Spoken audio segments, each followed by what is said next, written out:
ইন্না আউওয়ালা বাইতি উদিআ লিন-নাস লাল্লাযী বিবাক্কাতা মুবারাকান ওয়া হুদাল লিল আলামিন। আল্লাহ বলছেন, ও দুনিয়ার মানুষ, তোমরা তোমাদের গৃহের ইতিহাস, তোমরা তোমাদের নানান ধরনের প্রত্নতাত্ত্বিক ইতিহাস বের করে কোনো বিল্ডিংয়ের ব্যাপারে বলো এইটা 1000 বছর আগে, এটা 5000 বছর, 10,000 বছর, কিন্তু আমি রব্বুল আলামিন নিজে তোমাদের জন্য ঘোষণা দিলাম, আমি রব্বুল আলামিন দুনিয়ার বুকে যদি প্রথম কোনো গৃহ নির্মাণ করি, গৃহটা কেমন হবে এটার কনসেপ্টটা যদি আমি আল্লাহ তোমাদেরকে বলতে যাই, তাহলে গৃহ বিষয়ে তোমাদের কোনো ধারণাই ছিল না। এই গৃহ যে 4 কোণের শেপ হবে নাকি 6 কোণা হবে, এইটার উপরে কি হবে নিচে কি হবে, এই ধারণাটা যে দিয়েছেন আল্লাহ বলছেন এই প্রথম ধারণা এবং প্রথম গৃহটা হচ্ছে মক্কায়। আল্লাহ বলছেন যে এইটাকে আমি রব্বুল আমিন এই জন্য নির্মাণ করি নাই যে এখানে বসবাস করবে কেবল এই জন্য নয়, কিন্তু প্রথম গৃহ আল্লাহ বলছেন এইটা তোমাদেরকে এই জন্য দেওয়া হয়েছিল, এইটা বরকতে পরিপূর্ণ এবং আল্লাহর হেদায়েতের বার্তা জগৎবাসীর জন্য এই গৃহ থেকে বিচ্ছুরিত। সুবহানাল্লাহ। প্রথম ঘর খানায় কাবা, এই ঘরের তাহলে 2টা মৌলিক বৈশিষ্ট্য ভালো করে মাথার মধ্যে ঢুকায় রাখেন, সময় মতো আবার এটার সাথে রিলেটেড কিছু কথা আছে। আল্লাহ রাব্বুল আমিন বলছেন এই গৃহ তাহলে তোমাদের জন্য 1 নম্বর হচ্ছে মুবারাকা, 2 নম্বর হচ্ছে হুদাল লিল আলামিন, সমগ্র জগৎবাসীর জন্য হেদায়েতের আকর।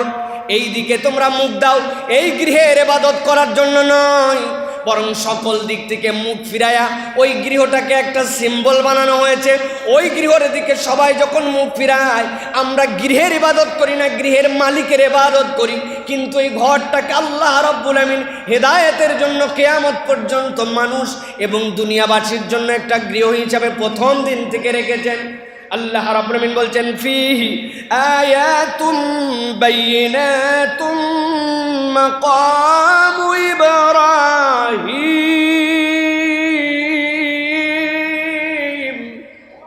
আল্লাহ বলছেন ও দুনিয়ার মানুষ, এর মধ্যে অনেকগুলা নিদর্শন আছে, এর মধ্যে অন্যতম একটা নিদর্শন মাকামু ইব্রাহিম, ইব্রাহিমের ঘর। তাফসীরকারকরা 3 ধরনের ব্যাখ্যা করেছেন ইব্রাহিমের ঘর এই জায়গাতে কেমন করে নিদর্শন। একদল মুফাসসির বলছেন একটা সহজ বিষয়, ওয়াইদ ইয়ারফাউ ইব্রাহিমুল কওয়াইদা মিনাল বাইতি ওয়া ইসমাঈল। আল্লাহ যখন ইব্রাহিম আর ইসমাঈলকে একযোগে মিস্ত্রি আর জোগাড়ি বানায়া কাবাঘর নির্মাণ করাচ্ছিলেন, আল্লাহ এমন একটা পাথর তাদের জন্য দান করলেন, হাত তো উঠে যেই পর্যন্ত, এই পর্যন্ত শেষের উপরে কেমন করে নির্মাণ করা হবে। আল্লাহ ওই পাথরকে ইব্রাহিমকে দিলেন, ইব্রাহিম পাথরের উপরে দাঁড়ায় বলে পাথর যতটুকু উঠা লাগবে, বলতেও হয় না, পাথর ততটুকু একাই ওঠে, ততটুকু একাই নামে। আল্লাহ ইব্রাহিম আলাইহিস সালামের ওই পদচিহ্নটা এখন পর্যন্ত খানায় কাবার চত্বরের মধ্যে সংরক্ষণ করেছেন। একদল বলছে ওই ইব্রাহিম আলাইহিস সালামের এই চিহ্নটা এখনো রয়ে গেছে খানায় কাবায়, ওইটাই হচ্ছে মাকামু ইব্রাহিম। 2 নম্বরে হযরত ইব্রাহিম আলাইহিস সালাম মা হাজেরাকে নিয়ে আসলেন, নিয়ে আসার পরে রেখে দিয়ে চলে যাচ্ছেন, পেছন দিকে ফিরেও তাকান না। হাজেরা জিজ্ঞাসা করছেন 3 বার, তাফসীরের মধ্যে আসছে ও আমার স্বামী আপনি যে রেখে যাচ্ছেন আমাকে, এইটা কি আপনার মনের ক্ষোভ, অন্য কোনো কারণ, না কি জন্য, নাকি রব্বুল আলামিনের নির্দেশ? 3য়বার যখন হযরত ইব্রাহিম আলাইহিস সালামের কানে কথাটা পৌঁছাইছে, ইব্রাহিম আলাইহিস সালাম পিছনে না ফিরে বলছেন আমি আমার মনের জন্য, আমার ইচ্ছায়, অন্য কোনো কারণে নয়, আমার রব আমাকে রেখে যেতে বলেছেন, এই জন্যই তোমাদেরকে এখানে রেখে যাচ্ছি। হাজেরা আলাইহিস সালাম সাথে সাথে তার দিকে না তাকায় আসমানের দিকে তাকায় বলছেন হাসবি আল্লাহ, আল্লাহ আমার জন্য যথেষ্ট হবে। আল্লাহ রাব্বুল আমিন এমন ভাবে যথেষ্ট বানালেন, তার কাছে যত পানি ছিল সব পানি ফুরিয়ে গেল, পানি সব শেষ, খাদ্য তার শেষ, বিরান ভূমি যেখানে কোনো পশু পর্যন্ত নাই, মানুষ তো অনেক দূরের কথা। আল্লাহ রাব্বুল আলামিন হাজরা ইসলামের অন্তরের মধ্যে দিলেন ওই যে সাফা, ওই যে মারওয়া, দৌড়াতে শুরু করছেন, জানেন যেখানে পানি নাই, তারপরও গেছেন সাফা থেকে মারওয়ার দিকে তাকাইলে চিকচিক করে মরিচিকার মতো, জানার পরেও দৌড়ায়। যেই না দৌড় শুরু করছেন মারওয়াতে, মারওয়াতে যে জানেন যে কেবলই তো সাফা থেকে আসলাম, আবার সাফা পাহাড়ে কেন আসবো, কিন্তু মায়ের মন সন্তানের দিকে তাকায় দেখে ওই জায়গায় তার সন্তান তরপায়। সাফা থেকে মারওয়া, মারওয়া থেকে সাফা, সাফা থেকে মারওয়া, দৌড়া দৌড়ি। আল্লাহ রাব্বুল আমিন যখন আবার সর্বশেষ সাফা থেকে মারওয়ার দিকে হাজেরা দৌড় দিয়েছেন, আল্লাহ এবার হাজেরাকে যখন তাকাতে বলছেন, আবার অন্তরের মধ্যে উদয় হয়েছে সন্তানের কি অবস্থা। তাকায় দেখেন এতক্ষণ ধরে যেই পানির জন্য আমি খুঁজি, ওই পানি তো এখন দেখতে পাই ওই ইসমাইল যেই জায়গায় শুয়ে আছে ওই জায়গা থেকে আসে, দৌড় দিয়ে আসছেন। আসার পরে দেখে গলগলায় নিচ থেকে পানি আসে। হযরতে হাজেরা আলাইহিস সালাম সহিহ বুখারীর হাদিসের মধ্যে আসছে, সাথে সাথে তার যতগুলি মশ ছিল, যত পাত্র ছিল, পেট ছিল, খাওয়ানোর ছিল, সব শেষ। চিন্তা করছেন এই পানি যদি ফুরায় যায় তারপরে আমি কেমনে পানি পাবো? অনেক ইতিহাসবিদ বলেন জমজম মানে থাম থাম। হাজেরা পানিরে বলছে তুই যদি বেরোয় যাস তাহলে কেমনে হবে, একটু থাম, যেমনে বেরোচ্ছিস পরে আমার বাচ্চা ক্ষুধার্ত হলে আমি কেমনে পাবো? আমাদের নবী বলছেন তোমাদের মা ওই জায়গাতে বালু টেনে টেনে, বুখারীর হাদিসের মধ্যে আস্তে করে চারিদিকে বাঁধ দিছে পানি জানি চলে না যায়। উনি যদি এই বাঁধটা না দিতেন আজকে যেটা কূপ হয়েছে কিয়ামত পর্যন্ত এটা ঝর্ণা হিসাবে হয়ে যেত। যেই জায়গায় কোনো মানুষ ছিল না, আল্লাহ রাব্বুল আমিন বলছেন নিদর্শনটা একবার বোঝো। একজন বিদুষী নারী, তার আল্লাহর প্রতি এমন ভরসা, আল্লাহ রাব্বুল আমিন বলছেন ফীহি আয়াতুম বাইয়িনাতুম মাকামু ইব্রাহিম। আমি রব্বুল আমিন ওই জায়গাতে ইব্রাহিমের এমন ঘর বানালাম। দুনিয়ার সব জায়গায় সিজন আছে, একমাত্র খানায় কাবা মক্কাতে কোনো সিজন নাই। বুঝতে পারেন নাই? আমাদের বাংলাদেশে বর্ষা আছে, শীত আছে, গরম আছে, হেমন্ত আছে, বসন্ত আছে, আছে না? মক্কায় কোনো কাল নাই, কাল একটাই, সব সময় 36 থেকে 42 ডিগ্রির মধ্যে একই রকম অবস্থা। হিউম্যানিটি যেটা আর্দ্রতা একই রকম। কেন? আল্লাহ বললেন এটা এমন নিদর্শন, কোনো একটা জায়গায় যদি 5 লাখ লোক একত্রিত হয়, হওয়ার পরে যদি 10 দিন থাকে, প্রত্যেকে দিনে 3 বার করে থুতু ফেলে, তাহলে 15 লক্ষ থুতু যদি ওইটুকু সারাউন্ডিংয়ের মধ্যে পড়ে, আর ওই থুতু যদি ব্যাকটেরিয়াতে রূপান্তর হয়, ওখান থেকে যদি ছত্রাক উৎপাদিত হয়, তাহলে অন্তত পক্ষে ওই 5 লাখ লোকের মধ্যে থেকে 15 দিনের মধ্যে 15 থেকে 20,000 লোক ওই জীবাণু দিয়ে মরে যাবে। কিন্তু আল্লাহ এমন একটা জায়গা সেখানে বানালেন, আল্লাহ কোনো কাল রাখেন নাই, একরকম টেম্পারেচার ধরে আছে। বৃষ্টি কিছু হয় আধা ঘন্টার মধ্যে শেষ, গরম আসে ওই গরমটা একই রকম থাকে। ওই জায়গাতে জলীয় বাষ্পের অবস্থা এমন যে পড়ে থাকার পরেও জিনিস আস্তে আস্তে শুকায়, কিন্তু ওখান থেকে ব্যাকটেরিয়া হয় না। আল্লাহ বলছেন এমন নিদর্শন করে দিলাম, দুনিয়ার কোনো জায়গা নাই। ওই যেই মানুষটা ওখানে হাসবি আল্লাহ বলে গেড়েছিলেন তার রাস্তা, ওইটার বরকতে আল্লাহ এমন বরকতময় জায়গা বানালেন। আল্লাহ বলছেন এটা ইব্রাহিম আলাইহিস সালামের ঘরের একটা নিদর্শন। সুবহানাল্লাহ। আল্লাহ রাব্বুল আমিন এরপরে বলছেন ওয়ামান দাখালাহু কানা আমিনা ওয়ালিল্লাহি আলান নাসি হিজ্জুল বাইতি মান ইসতাতা ইলাইহি সাবিলা। আল্লাহ বলছেন ও দুনিয়ার মানুষ জেনে রাখো, এটার বরকতের আরেকটা ধারণা তোমাদেরকে দেই। ওয়ামান দাখালাহু, আর কেউ যদি এর মধ্যে ঢোকে, কানা আমিনা, আল্লাহ বলছেন সে নিরাপদ হয়ে যায়। কেমন নিরাপদ হয়? নিরাপদের 1 নম্বর সংজ্ঞা, কোনো একটা মানুষ যদি খুনিও হয়, কোনো একটা মানুষ যদি চূড়ান্ত ধরনের অপরাধ করে, কিন্তু সে যদি মসজিদুল হারামের চত্বরের মধ্যে ঢুকে যায়, ওই চত্বরে যদি ঢুকে, তাকে দুনিয়ার কারো সাধ্য নাই ওখান থেকে গ্রেপ্তার করে ধরে বের করে নিয়ে আসবে।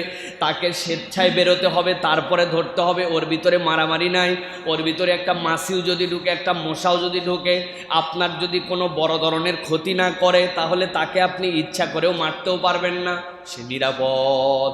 কেবল মানুষই নয়, আল্লাহ বলছেন যেই এই খানায় কাবার মসজিদুল হারামের চত্বরে আসবে, আল্লাহ এমন বরকত দিলেন যে এইটাকে নিরাপত্তার একটা বেষ্টনী হিসাবে ঘোষণা দান করলেন। সুবহানাল্লাহ।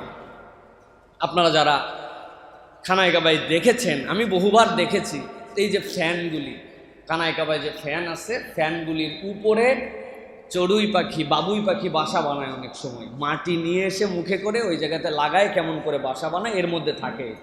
পুরা হারামে প্রায় 20 থেকে 25 হাজার শ্রমিক আছে, যাদের 4টা ভাগ আছে, কেউ ফ্লোর মুছে, কেউ ইলেকট্রিক লাইন পরিষ্কার করে, কেউ পানির ডিপার্টমেন্টে থাকে, আর কেউ ম্যানেজমেন্টে থাকে। এই যে হাজার হাজার শ্রমিক, কারো একটু সাধ্য নাই যে ওই পাখি এসে বাড়িটা বানাইছে, এত সুন্দর থানায় কাবার আশপাশের মসজিদটা দেখতে কেমন লাগছে, ভাঙ্গে দে।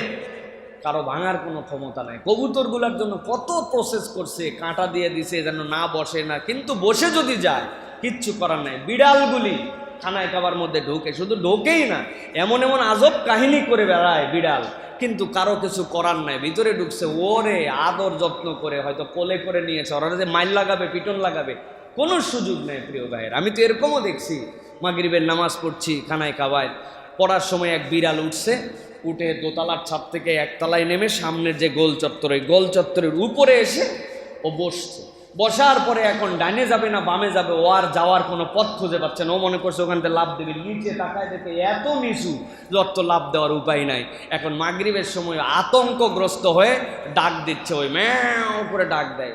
এখন আমরা আছি সব আত্তাহিয়াতুর হালতে, পুরা আরাম চুপ। উনি এমন জোরে মেয়েও বলে যে ওই শব্দ ইমাম সাহেবের মাইকে আসে, ওই মাইক দিয়ে সারা দুনিয়ায় চলে যায়, কিন্তু তারপরেও কারো ক্ষমতা নাই, জোরে পিটন লাগায়, এটা ব্যাকল কোথাকার নামাজে ডিস্টার্ব করো। ওমান দাখালাহু কানা আমিনা। আল্লাহ বলছে এই ঘর এমন ঘর যেখানে তুমি ঢুকবে তোমাকে নিরাপত্তা দেওয়া হবে। এইটার আক্ষরিক ব্যাখ্যা এইটা, কিন্তু এইটার আত্মিক ব্যাখ্যা ভিন্ন। কেউ যদি বুঝে সুঝে ইমানের হালতে আল্লাহ রাব্বুল আলামিনের হুকুম হাকামকে পছন্দ করে খানায় কাবার জিয়ারতের নিয়তে একবার ওখানে ঢুকে, আল্লাহ তাকে জাহান্নাম থেকে নিরাপত্তা দান করে দিবে। এটা তো দুনিয়ার ব্যাখ্যায়, কিন্তু ওইটা হচ্ছে আসল ব্যাখ্যা। আপনি যদি ওই থিম নিয়ে ওখানে ঢুকতে পারেন, আল্লাহ আপনার জন্য জাহান্নামকে নিরাপদ বানাবেন, জাহান্নাম আপনার জায়গা হবে না। আল্লাহ বলছেন এটা হচ্ছে সেই ঘর। আল্লাহ এরপরে বলছেন ওয়ালিল্লাহি আলান নাসি হিজ্জুল বাইত। আল্লাহ রাব্বুল আলামিন ফরজ করলেন মানুষের জন্য আল্লাহর ঘরের জিয়ারত করা, আল্লাহর ঘরের জন্য হজ করা। কাদের জন্য? মানিস্তাতা ইলাইহি সাবিলা। আল্লাহর ঘর পর্যন্ত সফর করার সামর্থ্য যে রাখে, আল্লাহ বলছেন আল্লাহ তার জন্য হজকে ফরজ করলেন। ওমান কাফারা ফা ইন্নাল্লাহা গানিয়ুন আনিল আলামিন। আল্লাহ বলছেন মনে করো না হজ করে আমার বিশাল উপকার করে দিবে, তুমি না আসলে বোধহয় আমার ঘর আবাদ হবে না, তুমি না আসলে মনে হয় আল্লাহ রাব্বুল আলামিনের শান ও মান কমে যাবে। আল্লাহ বলছেন বিষয়টা এরকম নয়, আমি তোমার নিরাপত্তা দেওয়ার জন্য তোমার সামর্থ্য থাকলে হজে তোমার উপকারেই ডেকেছি। তবে তুমি যদি না আসো, তুমি যদি আল্লাহ রাব্বুল আলামিনের এই বিধানকে অস্বীকার করো, জেনে রাখো নিশ্চয় আল্লাহ রাব্বুল আলামিন জগৎবাসীর থেকে অমুখাপেক্ষী।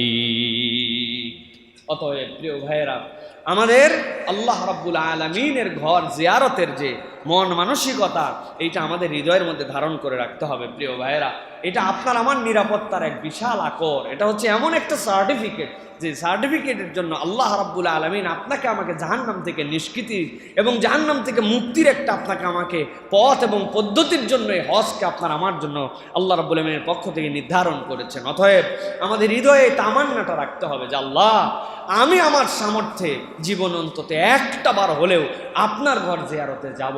এটা হচ্ছে প্রত্যেক ইমানদারের ভিতরে সুপ্তভাবে লালিত একটি স্বপ্ন হবে। এটা আল্লাহ রাব্বুল আলামিনের পক্ষ থেকে মেসেজ। প্রিয় ভাইরা, এখন আমি স্টেপ বাই স্টেপ কতগুলি কথা আপনাদের কাছে পরিষ্কার করার চেষ্টা করব। 1 নম্বর বিষয় যেটা, সেটা হচ্ছে কেন হজে যাবেন। হজটা আপনি কেন যাবেন, এই থিমটা হৃদয়ের মধ্যে আগে ধারণ করতে হবে। হজ এরকম কোনো বিষয় নয় যেটা কোনো সার্টিফিকেট কোর্স, যে আপনি 3 মাসের জন্য অমুক ইনস্টিটিউটে ভর্তি হলেন, এরপর আপনাকে একটা কোর্সের সার্টিফিকেট দিল যে আপনি এই বিষয়ে পারদর্শী, কম্পিউটারের বিষয়ে পারদর্শী, আপনি শর্ট হ্যান্ড আপনি লিখতে পারেন, আপনি নাহু সরফের কোনো একটা কোর্স করছেন, এখন আরবির শিক্ষক, এরকম যেরকম সার্টিফিকেট।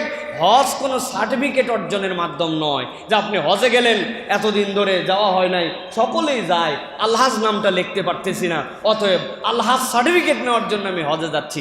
এরকম কোনো ইনস্টিটিউটের নাম হজ নয়। প্রিয় ভাইরা, এইটা আমাদের প্রথম ধারণার মধ্যে থেকে বের করতে হবে যে হজ আমাদের জন্য এরকম কোনো সার্টিফিকেট অর্জনের নাম নয়। তাহলে হজে আমরা কেন যাব? হজে যাওয়ার মৌলিক বিষয় হচ্ছে 2টি। 1 নম্বরে নিজের আমিত্বকে বিসর্জন দেওয়া এবং আল্লাহর কাছে একজন প্রকৃত শিরিক মুক্ত ইমানদার হিসাবে পূর্ণতা প্রাপ্তির জন্য আমি আল্লাহর কাছে যাই। আমিত্বকে বিসর্জন দেওয়া, আজকের পৃথিবী আমিত্বতে ভরপুর। আমিত্বের বিসর্জন না দিতে পারার কারণে আজকে আমরা মানুষ হিসাবে মানুষের রূপান্তর হতে পারি না। হজে যাওয়ার পরেও আপনার এই আমিত্ব জেগে উঠে, হজে যাওয়ার পরেও মানুষ আমিত্ব বিসর্জন দিতে পারে না, অথচ আল্লাহ রাব্বুল আমিন আপনাকে একরকম পোশাক পরিয়েছেন, একরকম বেশভূষায় রূপান্তর করেছেন। আপনার কোটি কোটি টাকা থাকতে পারে, কিন্তু স্যান্ডেলের ধরনটা একই রকম।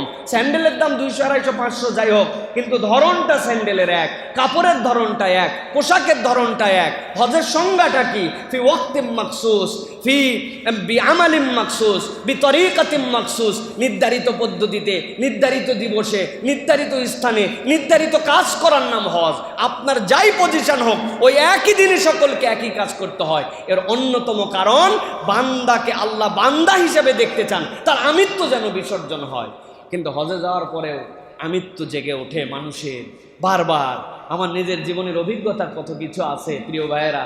গেছে মাতাফে তওয়াফ করছে, পেছনে হাজার হাজার লোক একজন আরেকজনের সাথে চলছে, চলতে চলতে একজনের পায়ের গোড়ালিতে অপরজনের বৃদ্ধাঙ্গুলির মাথা দিয়ে লাগছে। এমন লাগছে, লাগার পরে তো একদম মাথা পর্যন্ত মানুষের জ্বলে উঠেছে, এত জোরে লাগলো। পিছন দিকে ঘুরে তাকাইছে, কিছু বলে নাই, কিন্তু ভাব বুঝাচ্ছে, বেটা খানায় কাবাতে কিছু বললাম না, বাংলাদেশে তুই আমার অবস্থান জানিস। তার আমিত্ব জেগে উঠছে প্রিয় ভাইয়েরা, সব জায়গায় আমাদের আমিত্ব জেগে উঠে। অথচ আল্লাহ রাব্বুল আলামিন এই আমিত্বকে বিসর্জন দেওয়ার জন্য এই হজের মধ্যে নিয়ে আসছেন। 2 নম্বর কি? 2 নম্বরে আপনাকে মনে রাখতে হবে, আল্লাহ রাব্বুল আমিন শিরিক মুক্ত ইমানের পূর্ণতার জন্য আপনাকে এনেছেন। আল্লাহ রাব্বুল আমিন এই জন্য বলছেন, আল হাজ্জু আশহুরুম মা'লুমাত ফামান ফারাদা ফীহিন্নাল হাজ্জা ফালা রাফাসা ওয়ালা ফুসুকা ওয়ালা জিদালা ফিল হজ। আমাদের অনেকের ধারণা হজের মাস হচ্ছে জিলহজ মাস, তাই না ভাই? হজের মাস কয়টা? হজের মাস 3টা। হজের মাস হচ্ছে রমাদানের পরের থেকে শাওয়াল, জিলকদ এবং জিলহজ, এই 3টাই হজের মাস। আপনি তাফসীর খুলে দেখেন, আল হাজ্জু আশহুরুম মা'লুমাত বলতে কোন কোন মাস বোঝানো হয়েছে? হজের দিনের মাস জিলহজ, কিন্তু হজের মাস এই 3টাই।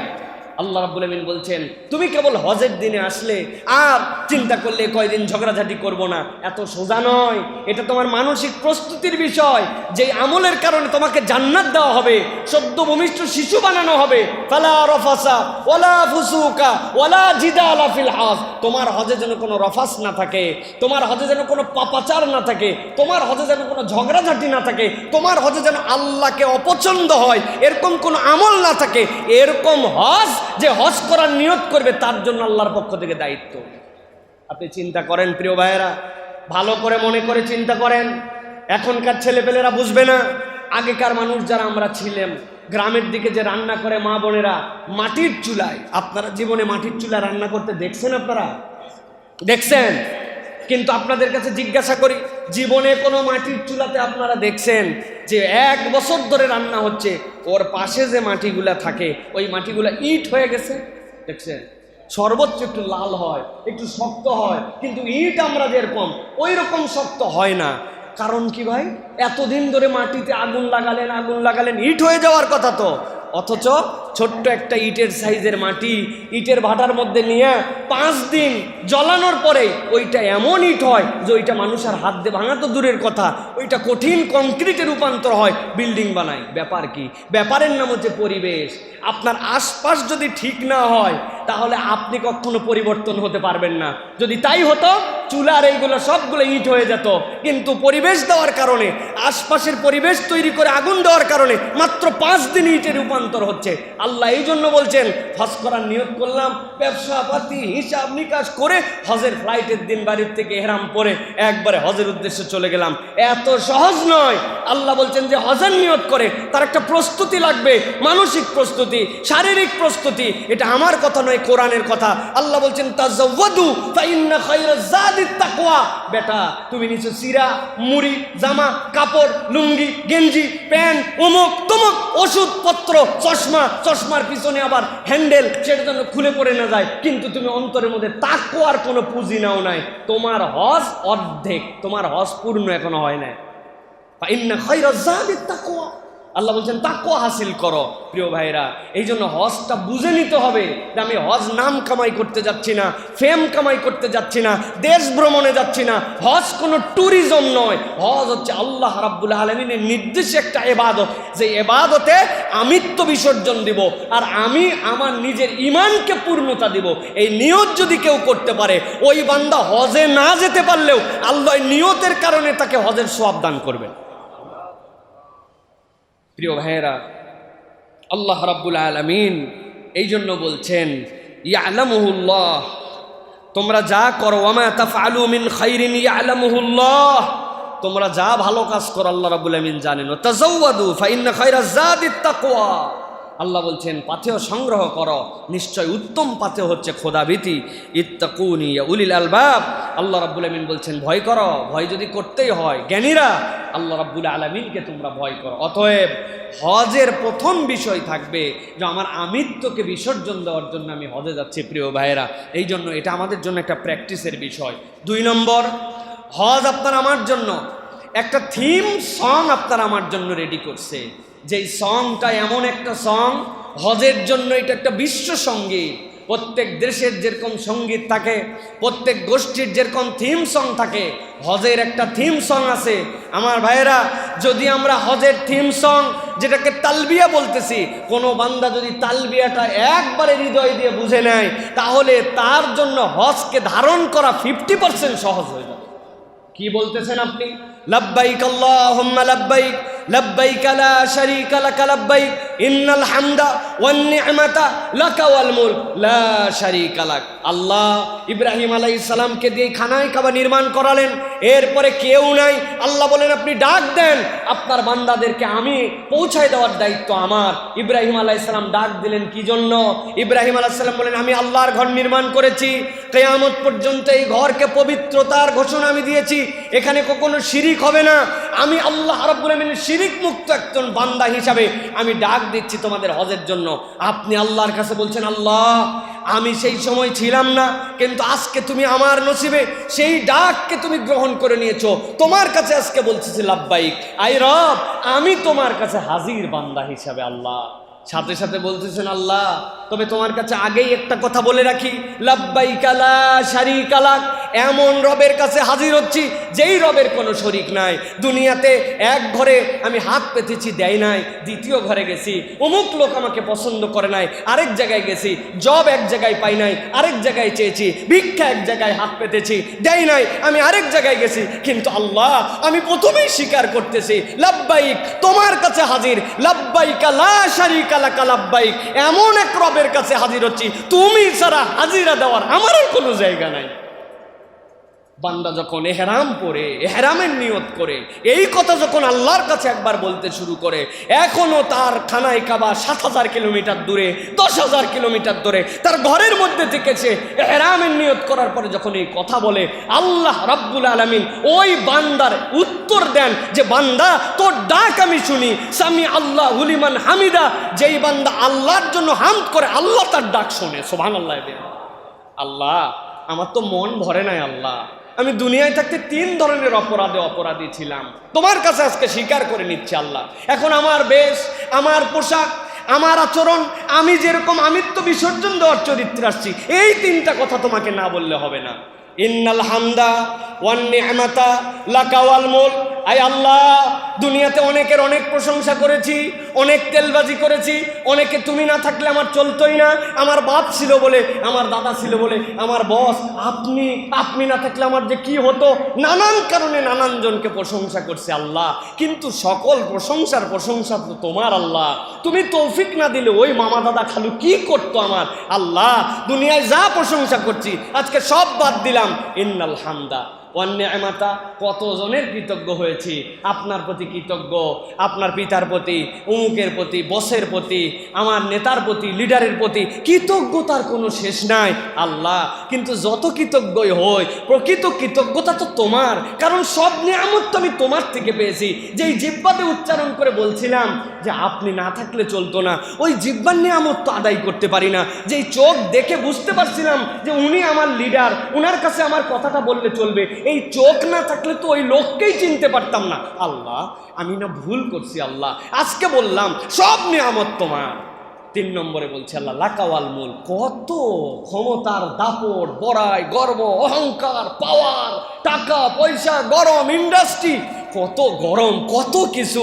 ব্যাংক ব্যালেন্সের দিক তাকায়া বুক ফুলে যেত, বেটা আমাকে চিনো না আল্লাহ। কিন্তু একটা জিনিস বুঝছি, রাজাদিরাজ তুমি। কত লোকের কত টাকা ছিল, আগের রাত্রে নিয়ে শুইছিল, পরের দিন সকালবেলা ভিক্ষুক বানায় রাস্তার সামনে দাঁড় করায় দিছো, মাত্র 5 সেকেন্ড 6 সেকেন্ডের ভূমিকম্পে। কিসের ক্ষমতা আমার আল্লাহ, সব বুঝে ফেলছি। লাকাওয়াল মুল, আজকে স্বীকার করলাম সব ক্ষমতা তোমার, সকল প্রশংসা, সকল নিয়ামত, সকল অনুগ্রহ, সকল রাজত্ব তোমার। আল্লাহ আমার মন ভরে নাই আল্লাহ। আরো একবার বলতেছি লাকাওয়াল মুল লা শারীকা লাক, এই নিয়ামতে, এই হামদে, এই রাজত্বে কারো শরীক নাই। আগেও একবার বলছি, পরেও একবার বলছি, যেই বান্দা একবার এই তালবিয়ার থিম হৃদয়ে ধারণ করে আল্লাহর দিকে রওনা হয়, আল্লাহ ওই বান্দাকে হজে যাওয়ার আগেই মাফ করে দেয়। আপনি যদি হৃদয়ের মধ্যে এটা ধারণ করতে পারেন, এটা হৃদয়ে আপনার ধারণ করার বিষয়। এই জন্য তালবিয়া ধারণ করতে হয়। পুরুষদের তালবিয়া হাদিসের মধ্যে আসতেছে, সাহাবাই কেরাম চিৎকার করে করে তালবিয়া পড়তেন, এবং তালবিয়াকেই অনেকে হজ বলছেন, যে এই তালবিয়া ধারণ করাটাই হজ। এহরামের কাপড় একজনের নাও থাকতে পারে, কথার কথা, তার জন্য তাকে দম দিতে হবে, কিন্তু এহরামের কাপড় পরা হজের শর্ত নয়। আপনার জন্য এটা একটা দায়িত্ব, পান নাই, আপনি বিপদে পড়ে গেছেন, কিন্তু এই তালবিয়া আপনার মুখ দিয়ে বলতেই থাকতে হবে, বলতেই থাকতে হবে। নারীরা আসতে বলবে, নবী করিম সাল্লাল্লাহু আলাইহি ওয়াসাল্লাম সাহাবীরা যখন বলতেন এই তালবিয়া বেজোর সংখ্যক বলতেন। তালবিয়া কোনো এরকম নয় একজন বলবে লাব্বাইক, সাথে সাথে বলবে লাব্বাইক আল্লাহুম্মা, এরকম নয়। তালবিয়া আপনার নিজের থেকে বলতে হবে। তালবিয়া একজন বললে আপনি মিছিলের মতো করলেন, এটা নয়, এটা আপনার ওন মিছিল। আপনি কোরাস করে সকলে বলতে পারেন, কিন্তু এটা হৃদয়ে ধারণ করতে হবে। যতবার বলবেন লাব্বাইক, কার কাছে হাজির হচ্ছি, লাব্বাইকা লা শারীকা লাক ইন্নাল হামদা ওয়ান নি'মাতা লাকা ওয়াল মুলক। আটকায় যাবে বান্দা, লাকা ওয়াল মুলক, লাকা ওয়াল মুলক। আল্লাহ আমার তো বেরোচ্ছে না এখনো ভিতর থেকে, আমি তো অনেককে এখন পর্যন্ত এই রাজত্বের জায়গা দিয়ে রাখছি, পাওয়ারের জায়গা দিয়ে রাখছি, বেরোচ্ছে না আল্লাহ। লাকা ওয়াল মুলক, লাকা ওয়াল মুলক লা শারীকা লাক। বান্দা যখন এইটা একবার হৃদয়ে ধারণ করে এই তালবিয়া বলতে পারবে, আল্লাহর বান্দা প্রকৃত বান্দা হয়ে যায়। সুবহানাল্লাহ। অতএব প্রিয় ভাইয়েরা, তালবিয়া খালি মুখস্থ করে ঝরঝর করে বলে চলে গেলাম। আবার অনেকে তো শিখেই না, বলতেই পারে না, যে মোয়াল্লেম সাহেব থাকে, মোয়াল্লেম সাহেবের কন্ট্রাক্টর বানাইছে। মোয়াল্লেমের অপর নাম কিন্তু কন্ট্রাক্টর। মোয়াল্লেমরাও নিজেরাও বলে, হ্যাঁ ভাই আমাকে হজটা একটু শিখান, আমি কি জন্য আসি, হ্যাঁ আমি কি জন্য আসি, আমি থাকতে পারি কিসের হজ, পিছনে পিছনে থাকবেন, আমি যা করবো আপনি তাই করবেন। ওই চিন্তা করছে, যাক বাঁচা গেল বাবা, এত ভালো আমার মোয়াল্লেম, কোনো জায়গায় আমার কিছু পড়া লাগে না, উনি সব পড়ে দিচ্ছে। আপনি বুঝলেন না প্রিয় ভাইয়ের, 70 বছর বয়স হয়ে গেছে, এখনো একজনের নামাজ যদি ধরতে চাওয়া হয়, যে ভাই আমারটাই যদি কোনো বড় আলেম ধরেন, আমার নামাজে অনেক খুদ ধরে ফেলবেন। এখন পর্যন্ত সিজদা দেয়, অনেক 50 বছরের মুরব্বী আছে, মাটির সাথে 2 হাত লাগায় সিজদায় চলে যাচ্ছে, 2 হাত দিয়ে। 2 হাত লাগাই দিলে আপনার নামাজ হবে না আমি বলছি না, কিন্তু এইটা সুন্নাহ সম্মত হয়ে নাই। আপনার হাতটা ফাঁকা থাকবে, নিচটা ফাঁকা থাকবে। আপনি কত বছর বয়স? 70 বছর। নামাজ পড়া শুরু করছে কবে থেকে? এই 7 বছর বয়স থেকে, আজ পর্যন্ত ঠিক হয় নাই। আপনি 70 বছরে নামাজ ঠিক হয় নাই, আর 70 বছরে প্রথম হজ করতে যাচ্ছেন, সব আপনার মুআল্লিম পার করে দিবে, আপনার নিজের কোনো প্রস্তুতি নাই, ট্রেনিং নাই, কিচ্ছু নাই। এত সহজ নয়। এই জন্য হজের জন্য প্রশিক্ষণ গ্রহণ করা, এই বিষয়গুলি হৃদয়ে ধারণ করা অনেক গুরুত্বপূর্ণ প্রিয় ভাইয়েরা। এরপরে যে বিষয় আপনাদের কাছে বলতে চাই প্রিয় ভাইয়েরা, সেটি হচ্ছে হজ হচ্ছে অনুভূতির সফর। হজ একটা অনুভূতির সফর। খেয়াল করলে দেখবেন হজের জন্য আমরা যে কাজগুলি করি, এগুলো প্রত্যেকটা অনুভূতি জাগরণ করে। ইমাম ইবনুল কাইয়ুম রাহমাতুল্লাহি আলাইহি বলছেন, ইবাদতের প্রাণ হলো 2টা জিনিস, একটা হচ্ছে শ্রদ্ধা আর একটা হচ্ছে ভালোবাসা। যদি কোনো ব্যক্তির ইবাদত থেকে শ্রদ্ধা অথবা ভালোবাসার যে কোনো একটা জিনিস ছুটে যায়, ওই ইবাদতে আর প্রাণ থাকে না। নিজেদের জীবন দিয়ে মিলায় নেন। নামাজের জন্য নামাজ পড়ছি, না পড়লে কেমন হবে, এই জন্য চিন্তা করি। লোকজন থাকলে আস্তে পড়ি, নিজে থাকলে জোরে পড়ি। যখন পরিবেশ হয় তখন না পড়লে হয় না, এক নামাজ প্রয়োজনে 3-4 বার পড়ি, যেহেতু লোককে দেখানো লাগবে। আর যেখানে লোক নাই সেখানে নামাজ পড়ি না। তাহলে আপনার শ্রদ্ধা এবং ভালোবাসার মিশ্রণ ঘটে নাই। ইমাম ইবনুল কাইয়ুম বলছেন, যদি একটি অপরটির থেকে বিচ্ছিন্ন হয়ে যায়, ওই ইবাদতের প্রাণ থাকে না। ইবাদত হয় কিন্তু এটার প্রাণ থাকে না। ঠিক একই রকম হজ হচ্ছে অনুভূতির সফর। আপনার হৃদয় দিয়ে আপনাকে জাগরুক করতে হবে যে আমি কোন জায়গায় যাচ্ছি, কি ধরনের ইবাদত আমি করার জন্য যাচ্ছি। প্রিয় ভাইয়েরা, অনেক ক্ষেত্রে আমি বলি, আপনি যখন সাফা পাহাড়ের উপরে দাঁড়ায়া হৃদয় থেকে অনুভব করেন, হৃদয় থেকে অনুভব করেন।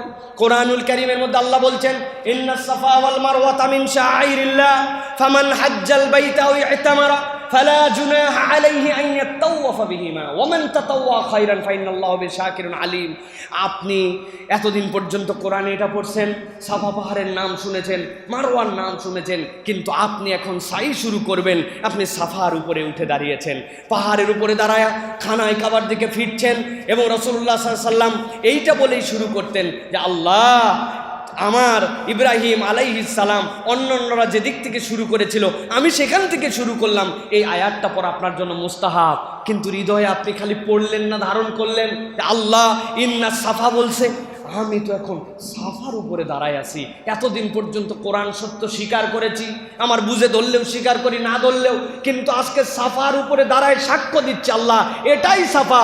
সেই সাফাতে বলতেছি ইন্না সাফা, আমি নিজেই তো আল্লাহ তোমার দ্বীনের জন্য প্রমাণ হয়ে গেলাম। সুবহানাল্লাহ। আপনার হৃদয় এরকম আলোড়ন আসবে।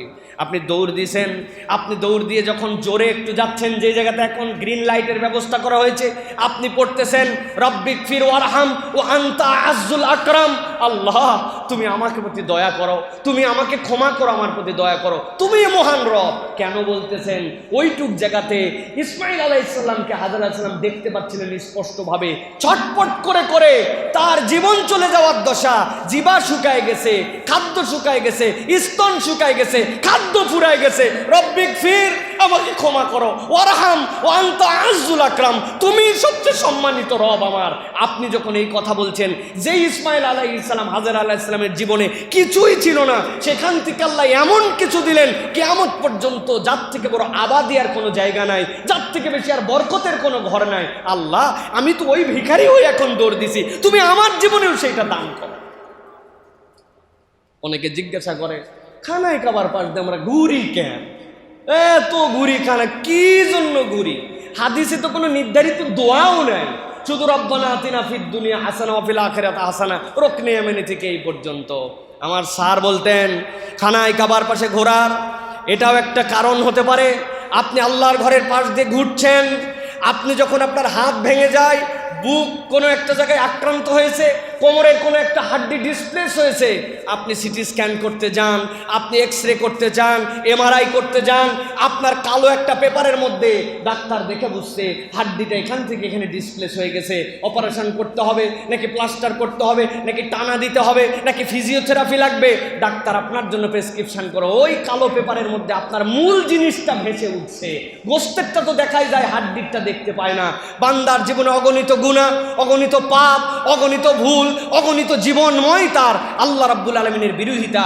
খানায় কাবায় আসার পরে আল্লাহু আকবার বলে ওইখান থেকে ঘুরতে শুরু করেছে, আল্লাহর রহমত খানায় কাবায় বর্ষিত হয়। আপনার ভিতর দিয়ে ওই রহমতের নূরে আল্লাহর বান্দার যত গুনাহ কাবার মধ্যে রিফ্লেক্ট ঘটান, ওই খানায় কাবার মধ্যে থেকে সবসময় আল্লাহর রহমত আসে। বান্দার গুনাহ খাতাগুলা ঘোরে আর ঘোরে, আর আল্লাহ রাব্বুল আলামিন ওই গুনাহ খাতাগুলা ওই এক্সরে পেপারের মতো ওখানে রিফ্লেক্ট করায়, রহমত দিয়ে বান্দাকে বিমুক্ত করে দেন। সুবহানাল্লাহ। খালি ঘোরেন না, এমনি ঘুরতে যান না, এই অনুভূতির সফর। আল্লাহ আপনাকে আমাকে এই অনুভূতির সফরে নিয়ে যান। প্রিয় ভাইয়েরা, আপনার হজের প্রত্যেকটা কাজ আপনি যদি খেয়াল করে দেখেন, আল্লাহ আপনাকে মিনায় নিয়ে যাচ্ছেন, মুজদালেফায় নিয়ে যাচ্ছেন, আরাফায় নিয়ে যাচ্ছেন। মুজদালেফায় আপনি কেন যাচ্ছেন? মুজদালেফায় আমরা যাই ফাইনাল পরীক্ষা দেওয়ার জন্য। মিনায় গেছি, তোমার কথা শুনছি, আরাফাতের মধ্যে গেছি, তোমার কথা শুনছি। আল্লাহ, তোমার কাছে খালি একটাই কথা বলছি, লা ইলাহা ইল্লাল্লাহ ওয়াহদাহু লা শারীকা লাহু লাহুল মুলকু ওয়া লাহুল হামদ। আল্লাহ, তোমার কোনো শরীক নাই, সকল প্রশংসা তোমার। এইটুকুই দোয়া, আফদালুদ দোয়া। আল্লাহর নবী বলছেন আসমান জমিনের থেকে দামি আর কোনো দোয়া নাই। আল্লাহর কাছে এইটা বলছেন। আল্লাহ বলছেন এখন বের হও, তুমি যে আমাকে বলছো সব প্রমাণ দাও, এতদিন পর্যন্ত তাবু ছিল, এতদিন পর্যন্ত ট্রান্সপোর্ট ছিল, এতদিন পর্যন্ত তাও একটা পরিবেশ ছিল। মুজদালিফায় নিয়া একদম ফাঁকা প্রান্তরে, দুনিয়ার সকল কৃত্রিমতা শেষ, ঘর নাই, বাড়ি নাই, তাবু নাই, ট্রেন নাই, চেনা নাই, জানা নাই, কিচ্ছু নাই, যা শুয়ে পড়ে এই জায়গাতে। আপনি আল্লাহর জন্য একটা বেকারার হয়ে আপনি ওই জায়গায় শুয়ে পড়ছেন। আপনার তাবু মিনার কোথায়? ওই দিন রাত্রে আল্লাহর একটা বান্দাও প্রপারলি জানে না তাবু আছে মিনাতে, কিন্তু দিক জানে না। সকালে উঠি, তারপরে রোড ঠিক করে তারপরে আমরা রওনা দেব, এটাই বাস্তবতা। আল্লাহ বলছেন ওই কৃত্রিমতাহীন আল্লাহর বান্দা বানানোর জন্য তোমাকে নিয়ে গেছেন। এখন এইগুলা যদি হৃদয়ে ধারণ না করি, ওরে আরাফাতে যাওয়ার কষ্ট রে ভাই, আর বলো না ভাই, পায়খানা খারাপ, আরাম নাই, সারাদিন কষ্ট, কোন রকম বাসে উঠে কত কষ্ট, 3 কিলোমিটার রাস্তা 5 ঘন্টায় গেলাম মুজদালিফায় নামে ভাই, আমি ঘুমাতেও পারি না, পেটের ক্ষুধা, অশান্তি, ওরে বাবা। তারপর যখন মিনায় আসলাম একটু আরাম ভাই, এখানে খাইয়ে যে একটা ঘুম দিছি ভাই, দিয়ে তারপরে চিন্তা করছি কখন মক্কা যাব। মক্কায় হোটেলে আসার পর মনে হচ্ছে যাক ঝামেলা শেষ হলো। কি শেষ হলো ভাই? অনেকের হজ শেষ হলো, অনেকের ঝামেলা শেষ হলো। এখন আপনি কি করতে যাচ্ছেন এটার প্রস্তুতি না থাকলে এখানে সাইফুল্লাহর ওয়াজ শুনে মনে হবে আমরা জীবনেও এগুলো কথা বলবো না, কিন্তু যাওয়ার পর আপনি টের পাবেন বলবেন না মানে কি, আপনি আমি বেশি বেশি বলবো। আর হজ হচ্ছে রাগের সফর। কিসের সফর বলেন? প্রস্তুতিটা থাক। হজ কিসের সফর? রাগের সফর। বলুন হুজুর এই সংজ্ঞা তো জীবনে শুনি নাই, হজ তো সোয়াবের সফর শুনছি, কিন্তু হজ আবার রাগের সফর কেমনে হয়? জি ভাই, হজ রাগের সফর। আপনার রাগ শুরু হয়ে যাবে আল্লাহ বাঁচালে হজ ক্যাম্প থেকে, এরপরে মনে করেন আপনি এয়ারপোর্টে, এরপরে বাসের ভিতরে, এরপরে মিনা মুজদালিফার রুমে, সব জায়গায় হজ আপনাকে বিরক্ত বানাবে আর আপনার রাগ উত্থিত করবে। দুইটা জিনিস বলবো, রাগ হয় কেন, আর 2 নম্বর হচ্ছে রাগের অন্তর্নিহিত রহস্যকে বলতে বাঁচার উপায় কি। হজ রাগের সফর, না বুঝে গেলে বিশাল রাগ। একটা গল্প বলি, আমি তো ছোটবেলার থেকে আল্লাহ হজে নিয়ে যান, বহু লোকের সাথে হজ করছি, 5000-এর উপরে লোকের সাথে হজ করছি আমি এখন পর্যন্ত। এই 5000 লোকের আবার ইমামতি করছি, আমিরুল হজ, কি একটা উপাধি লাগাই দিয়েছে আমার সাথে বদমাইশি করে। এই যা গন্ডগোল হয় যাই হোক, ছোট মানুষ আমি, কিন্তু সব বিচার আমার কাছে আসে। 2 জন আসছে যে আমাদের এই ফাইসালা তোমাকে করতেই হবে। কি ফাইসালা? রুমের মধ্যে 5 সিট, 4 জন লোক, একটা সিট ফাঁকা, তো ওই যেই সিট ফাঁকা ওই সিটে সবাই জিনিস রাখে। উনি মাগরিবের নামাজ পড়ে এসে একজনের সব জিনিসপত্র নামায় দিচ্ছে ওই জায়গা থেকে। না, এই লোকের খবরদার, কোনো জিনিস এখানে গেল, অপরাধ কি? আর বলো না বাবা, কত বড় বদমাইশ। এই লোক মাগরিবের নামাজ পড়ে বের হয়ে আমাকে বলছে, ভাই শুনছেন আজকে মাগরিবের কেরাত শুনে মনে হলো বঙ্গবন্ধু যেন ভাষণ দিচ্ছে। আমি বললাম জীবনে অনেক কথা শুনছি, কিন্তু এই কথা বলার কারণ কি? তো এখন ওই দিন আব্দুর রহমান সুদাইস সাহেব তেলাওয়াত করছে। সুদাইস সাহেবের কণ্ঠ তো সেই রকম, উনিও যে মাইকের পাশে বসছে ওই মাইকটাও সেই রকম মাইক। এখন বঙ্গবন্ধুর যে 7ই মার্চের ভাষণ, সেই ভাষণের তো একটা আলাদা তেজ আছে, পাওয়ার আছে। এই বেচারি বঙ্গবন্ধুকে ভালোবাসে। এখন ওই কেরাত শুনে, তার ওই বয়স শুনে মনে হয়েছে বঙ্গবন্ধুর মতো কণ্ঠ। এই কথা উনি সাধারণ জেনারেল ফিলিংসে একজন লোকের কথা কইছে, যার কাছে বলছে আবার বঙ্গবন্ধু পছন্দ করে না। আসে না এরকম লোক ভাই? সে বলছে এত বড় কথা বললি তুই, খানাই কাবার ইমামকে তুই এই লোকের সাথে তুলনা করলি। ভাই আমি বললাম, ভাই এই তুলনা করে কি ওনার ইমান চলে গেছে? কয় না, আপনি খবরদার এগুলো মিউচুয়াল করতে আসবেন না, ওই বিছনার উপরে শুধু আমার জিনিস থাকবে আর কিছু থাকবে না। এই গন্ডগোল আমি কেমনে মিটাবো বলেন ভাই? এটা একটা সাধারণ গন্ডগোল, এর থেকেও সিরিয়াস গন্ডগোল আছে হজের সফরে। গন্ডগোল আর গন্ডগোল, ফাসাদ আর ফাসাদ। ইয়াংরা করে না, মুরব্বীরা পর্যন্ত করে। জুতা একখানা পরে সামনে ছিল, বাথরুম চাপছে জোরে জোরে, বাথরুম চাপলে ভাই কার জুতা নিচ্ছে এ কথা মনে থাকে ভাই? মাথাই খারাপ, ওর বাথরুম সার লাগবে, জুতা পরে চলে গেছে। আরেকজন 1 মিনিট দাঁড়ায় আছে, ওর জুতা পায় নাই, আসা মাত্র হুঁশ আছে, আকল নিয়ে আসছেন না বাংলাদেশে জমা দিয়ে আসছেন। বলার ভাব দেখে আমি মনে করছি বাপরে বাপ, টাকা পয়সা বোধহয় চুরি করছে কিনা। হুজুর দেখছেন জুতাটা নিজেরটা রেখে অন্যের জুতা নিয়ে চলে যায়। আমি বললাম ভাই জুতা তো সবগুলোই স্যান্ডেল একরকম, নয় নিয়েই গেছে। কয় না না হুজুর, সহ্য করা যায় না, 1বার 2বার না 5বার দেখছে এই লোকে কাজ করে। কেমন গন্ডগোল! এই গন্ডগোল কেমনে মিটাবো প্রিয় ভাইয়েরা? এইটা হচ্ছে হজের সফরের গন্ডগোল। মিনার তাবুর ভিতরে ঢুকবে যখন, মিনার তাবুর নাম হচ্ছে চিৎকাত বোর্ডিং। কি বোর্ডিং? নজরুল মামা যদি আমার সাথে হজে যায়, উনি তো ফিগারওয়ালা মানুষ, এখন আমি তো চিকন মানুষ, ওই এক হাত এক বিগ জায়গা, নজরুল মামা যদি চিত হয়ে থাকে আমারে কায়ত হয়ে থাকা লাগবে, উনি আবার যদি কায়ত হয় তখন আমি চিত, এর বাহিরে উপায় নাই। কিন্তু কতক্ষণ? মাত্র 2 ঘন্টা থেকে 3 ঘন্টা। এরপরে মিনার তাবুর ভিতরে অজস্র জায়গা আল্লাহ বাড়ায় দেয়, কিন্তু ওই 3 ঘন্টার পরীক্ষায় মানুষ ফেল করে যায়, রাগা রাগি চিল্লা চিল্লি সিট ধরা নিয়ে পাগল করে ফেলে মানুষ। এই জন্য আমি বলি হজের সফর রাগের সফর, যদি আপনি প্রস্তুতি না নিয়ে যান আপনার এই রাগ দিয়েই শয়তান গেইন করে ফেলবে। কেন রাগ করে ভালো করে বোঝেন। আপনি একটা সাদা চকচকা জামা পরে বাজারের মধ্যে গেছেন, আপনার বুক পকেটের মধ্যে 1000 টাকার নোট, একটা চোর দেখছে 1000 টাকার নোট, বাবা এর পিছে লেগে গেছে।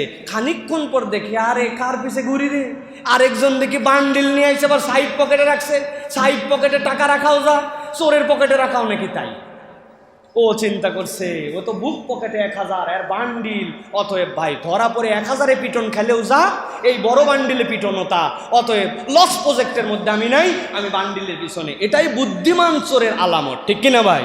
আর যদি মোটা বান্ডিল হয় ও কি করবে, যে প্রয়োজনে ভাই ব্লেড মারা যদি লাগে এই পকেটে, না লাগে যদি পেটেও মারা লাগে তাও মারতে রাজি, কারণ মোটা বান্ডিল। এটাই চোরের ধর্ম। প্রিয় ভাইয়েরা, শয়তান আপনার প্রথম জীবন থেকে শুরু করে নামাজ ত্যাগ করায়, রোজা ত্যাগ করায়, নানান কিছু করায়া অনেক কৌশলে জাহান্নামের দৌড় গোড়ায় আপনাকে আমাকে নিয়ে চলে আসছে। ওই মানুষটা 40 বছর 50 বছর 60 বছর বয়সে খানায় কাবায় রওনা হয়ে গেছে।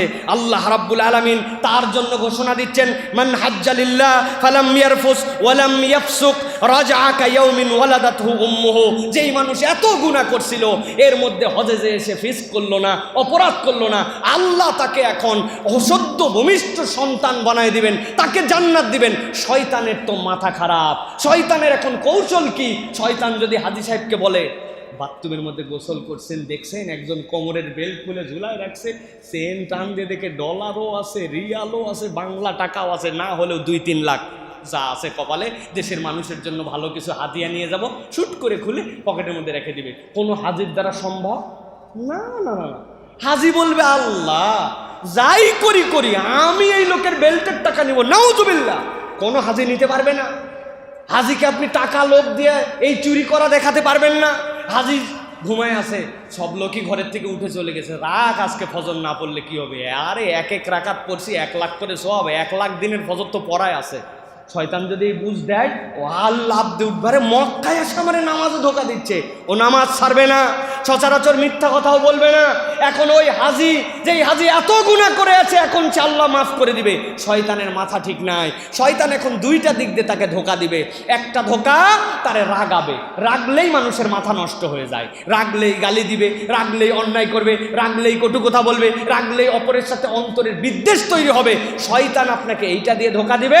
আর 2 নম্বর আরেকটা জিনিস ধোকা দিবে, আমি ওর থেকে ভালো মানুষ ভাই, চিনি সবই চিনি, উনি কি করছে, কোন অফিসে চাকরি করছে, ওনার কয়টা গার্মেন্টস ছিল, ওনার কি ছিল, আমি ওনার তো অনেক ভালো।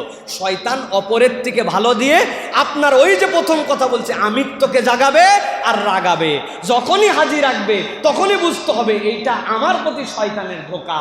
এই ট্রেনিং যদি আপনি না নিয়ে যান তাহলে আপনার হজ আল্লাহ চাহে তো মক্কায়ও জমা থাকতে পারে, জেদ্দায়ও থাকতে পারে, অথবা বাংলাদেশেও জমা রেখে যেতে পারে, যে কোনো একটা হতে পারে। প্রিয় ভাই, মদিনা শরীফ থেকে পানি আসার ক্ষেত্রে নিয়ম, একজন একটা হাজি 8.5 রিয়াল করে, অনেকদিন আগের কথা বলছে, জমা দিয়ে নিয়ে আসতে হবে।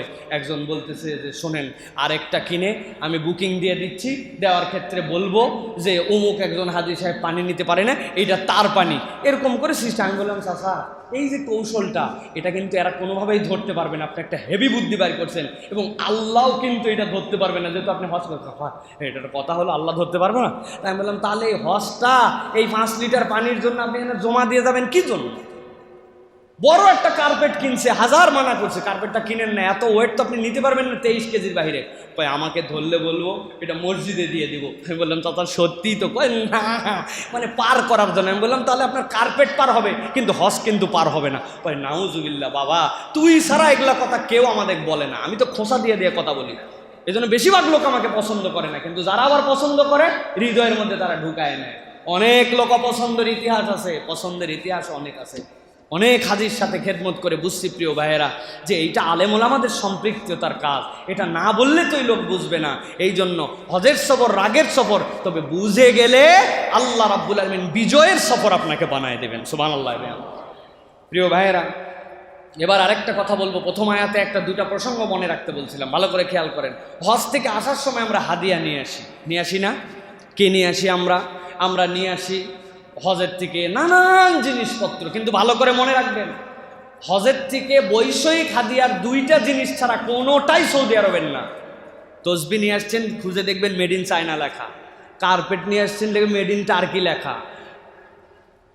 সৌদি আরব যদি বানায়ও মেড ইন কেএসএ লেখা, ওই সুতা সৌদি আরবে হয় না, ওই সুতা ভিন্ন দেশ থেকে নিয়ে আসা লাগছে, ওই মেশিন ভিন্ন দেশ থেকে। সৌদির থেকে দুইটা মৌলিক হাদিয়া আনা যায়, একটা খেজুর আর একটা জমজম। এটা ছাড়া মৌলিক কিছু হয় না। জমজম তো কোথাওই হয় না, এটা তো আল্লাহর সে বিস্ময়কর পানি, এই জমজম আপনি।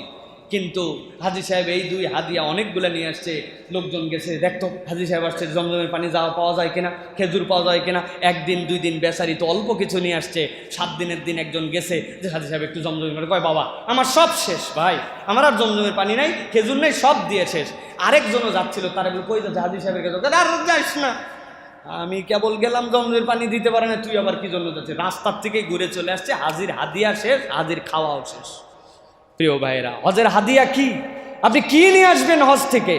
হজের হাদিয়া ভালো করে মনে রাখবেন, যেই হাদিয়া আপনি হজ থেকে নিয়ে আসবেন ওইটা কিয়ামত পর্যন্ত আপনার সাথে আল্লাহ সম্পৃক্ত করবেন। 1 নম্বরে আল্লাহ রাব্বুল আলামিন আপনাকে আমাকে এই খানায় কাবার হেদায়েত এবং বরকতের সাথে যেন আমাকে সম্পৃক্ত করেন। আজির জীবনটা খানায় কাবার থেকে বরকত আর হেদায়েতটা তার মূল হাদিয়া হবে। খানায় কাবার পাশে ঘুরে আল্লাহ বুঝাইছেন, মানুষ তোমাকে আমি দাঈল আল্লাহ বানাইছি, তুমি কেবলমাত্র বসে থাকার নয়, আল্লাহর এই বিধান নিয়ে তুমি ফিকির করবে, আল্লাহর এই বিধানের বার্তা তুমি জানাবে, এই হেদায়েতের বার্তাটা তাকে জানাবে। আর দুইটা নিয়ামত নিয়ে আসবে হাজিরা, শান্তি এবং আমানতদারিতা। প্রত্যেক মুমিনের থেকে শান্তির বার্তা ছড়াবে, প্রত্যেক মুমিন হচ্ছে আমানতদারিতায় উৎকর্ষিত হবে। হাজী সাহেবের মধ্যে এই জিনিস যদি যুক্ত হয়, এই নিয়ামত যদি তার মধ্যে ঢোকে, আল্লাহ রাব্বুল আলামিন ওই হাজির জীবনটা বরকতে ভরপুর করে দিবেন। তার থেকে তার এই আল্লাহ রাব্বুল আলামিনের দীক্ষা যেটা সে ওইখান থেকে নিয়ে আসছে, এইটাকে আল্লাহ কিয়ামত পর্যন্ত তার দ্বারা জারি রাখবেন। বলবেন হুজুর প্রমাণ দেন, আমি প্রমাণ দেই। আপনাদের এলাকায় এরকম মানুষ আছে কিনা বা আপনারা এরকম চিনেন কিনা? আমাদের আঞ্চলিক ভাষায় বলে মিনমিনে স্বভাবের, কথা একটা জিজ্ঞাসা করলেও বলতে চায় না, কথাই বলে না, এরকম লোক আছে না ভাই? ও ভাই একটু বলেন না ভাই, একটু ঝাড়ে কাশেন। আরে আপনাদেরকে বলি নাই, মানে ওই রকম লোককে বলে অনেক সময়, একটু ঝাড়ে কাশেন, তাও কথা বলে না, এরকম লোক আছে না ভাই?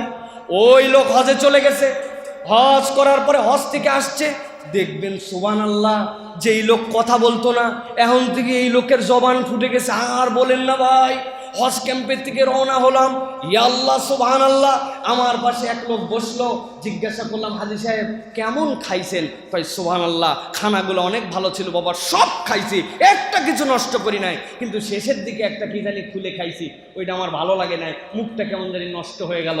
কি খাইছিলেন দেখি? ওইটা একটা প্যাকেট দিছে, লেখা আছে ওয়েট টিস্যু।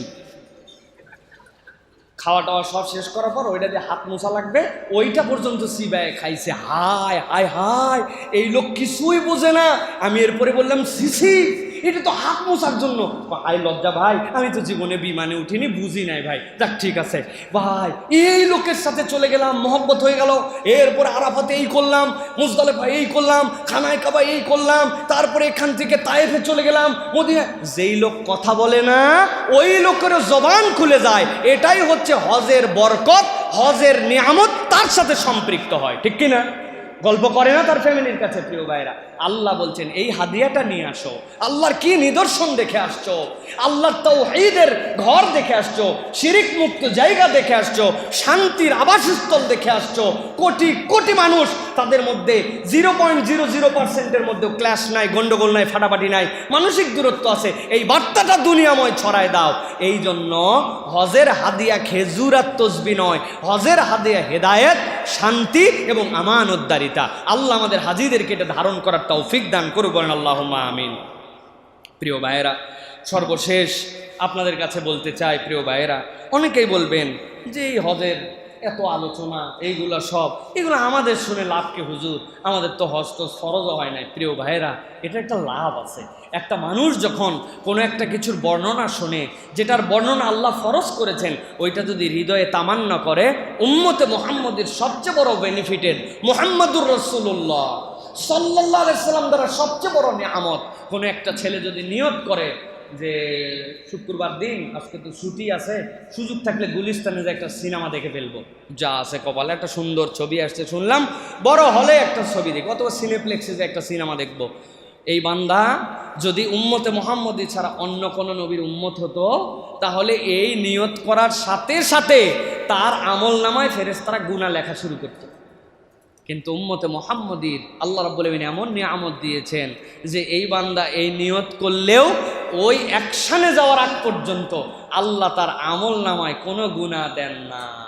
কিন্তু ওই উম্মত যদি একবার নিয়ত করে যে আল্লাহ হজ আমি করলে আমৃত্যু বিসর্জন দেওয়ার জন্য করব, তোমার হেদায়েতের ঘর দেখার জন্য করব, তোমার শায়েরগুলোর জন্য আমি সম্মান দেওয়ার জন্য করব, আল্লাহ তুমি আমাকে হজের জন্য একবার তৌফিক দান করো, আজকেই নিয়ত করলাম হজে আল্লাহ বাঁচালে আমি একবার যাব। ওই বান্দা জীবনে হজ না করতে পারলেও উম্মতে মুহাম্মদী হওয়ার কারণে আজকের থেকে তার নিয়তের কারণে সওয়াব লেখা শুরু হবে। আমরা এই জিনিসটাই কেবল বুঝি না, ভালো কাজের জন্য আমরা নিয়ত করতে পারি না। প্রিয় ভাই, আমরা শুধু দেরি করাই, শুধু আমরা চিন্তা করি কবে করব, কেমন করে করব। প্রিয় ভাইরা, এরকম নয়। সুতরাং আমরা নিয়ত করি। অনেক কথা আছে হজের, অনেক কথা ধারাবাহিকভাবে ইনশাল্লাহ সামনেও বলার চেষ্টা করব। মৌলিক কথাগুলো আপনাদের কাছে বললাম যাতে করে আমরা এগুলো ধারণ করতে পারি। আল্লাহ জীবনে একটাবার আমাদেরকে যেন হজের সফরের জন্য কবুল করেন, বলে আল্লাহুম্মা আমিন।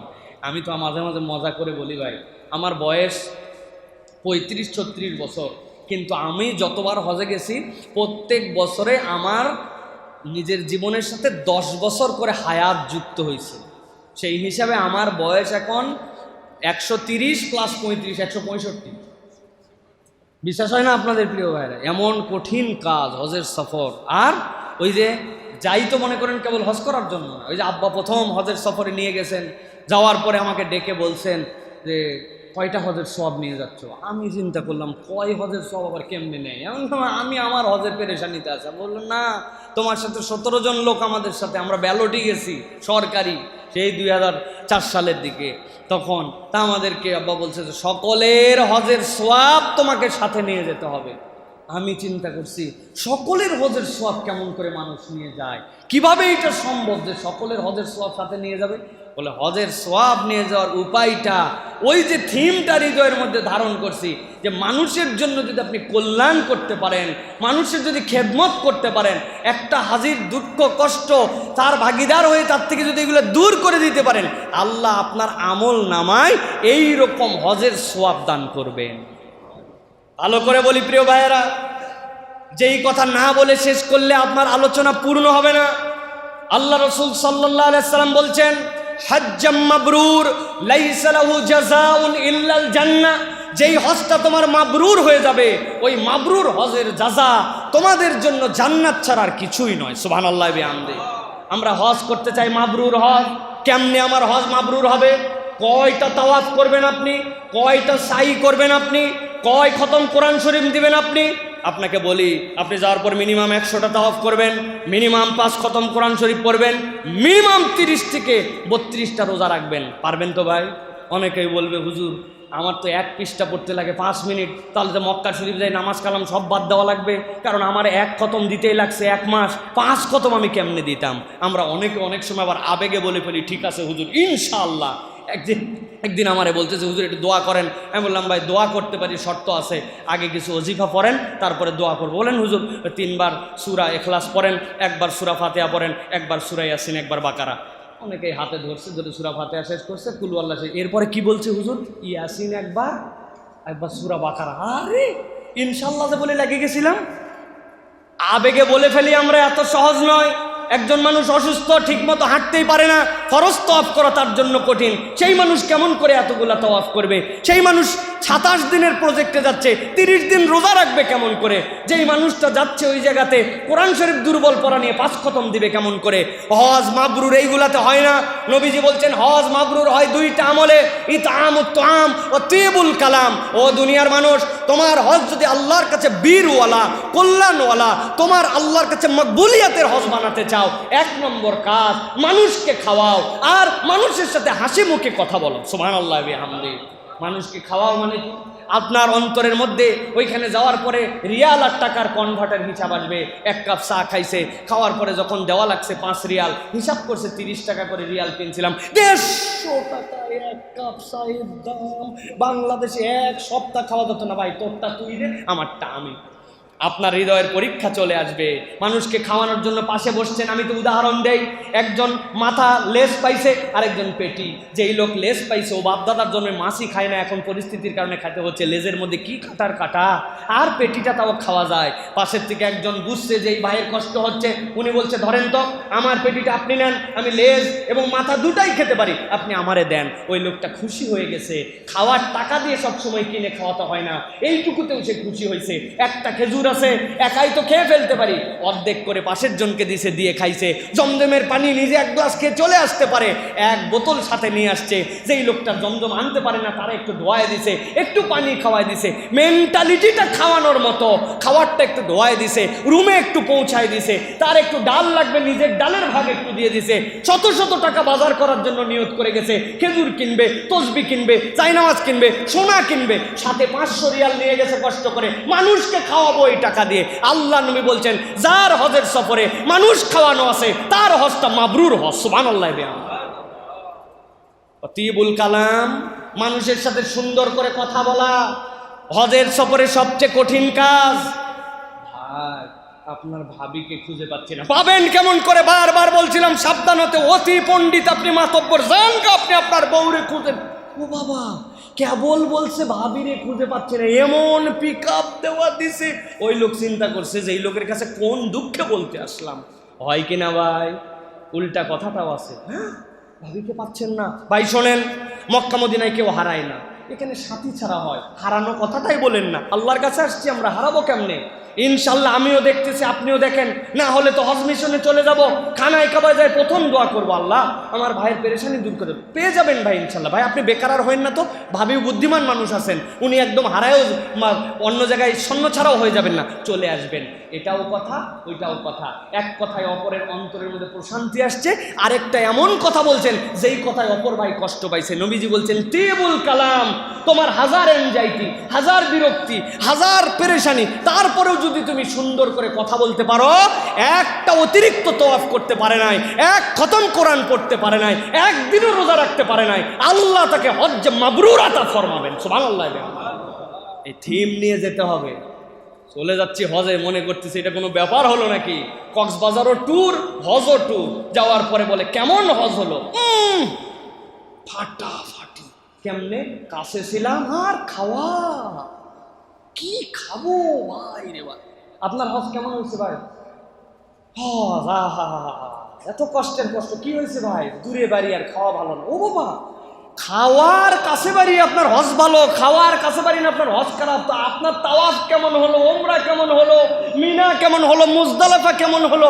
কোনোটা কিছু না। খাওয়া ভালো, থাকা ভালো, হজ ভালো। খাওয়া খারাপ, থাকা খারাপ, হজ খারাপ। কি কনসেপ্ট ঢুকাইছি ভাই। আপনি যদি এতই খরচ করছেন, আপনি 5 স্টারে যান না, আপনি দুবাইয়ের সফরে যান। আপনার কেডা হজে আসতে বলছে? হজ কষ্টের সফর। আপনি নিয়তের সময় বলছেন আল্লাহুম্মা ইন্নী উরিদুল হাজ্জা ফায়াসসিরহু লি ওয়া তাকাব্বালহু মিন্নি। আল্লাহ, আমি হজের নিয়ত করলাম, তুমি আমার এইটাকে সহজ করে দাও। দুনিয়ায় কোনো পাগল আছে সহজ কাজকে আবার সহজ বলবে? নিশ্চয় কাজটা সহজ না জন্যই বলতে হচ্ছে আমার জন্য সহজ করো। কথা ঠিক কিনা ভাই? আপনার কাজ সহজ না জন্যই বলছেন আল্লাহ। আপনি জীবনে নামাজের মধ্যে বলছেন মনে মনে, আমি জোহরের 4 রাকাত নামাজে দাঁড়াচ্ছি, খুব কঠিন কাজ, আল্লাহ জোহরের নামাজটা আমার সহজ করে। বলছেন কোনো দিন? নামাজ তো আপনার কাছে এটা সহজ, আপনি দাঁড়াই গেলেন, আপনি পারফর্ম করে ফেললেন। কিন্তু আপনি বলছেন হজ, আল্লাহ অনেক কঠিন কাজ তুমি আমার জন্য সহজ করে দাও। এই জন্য এইটা আপনাকে জেনে বুঝে যেতে হবে, হজ যেন মাবরুর হয় এই প্রস্তুতি নিয়ে আপনাকে যেতে হবে। আল্লাহ আমাদেরকে এই বুঝগুলা আতা ফরমান, এরকম হজ যেন আমরা জীবনে একবার হলেও করতে পারি, সেই তৌফিক দেন, বলেন আল্লাহুম্মা আমিন।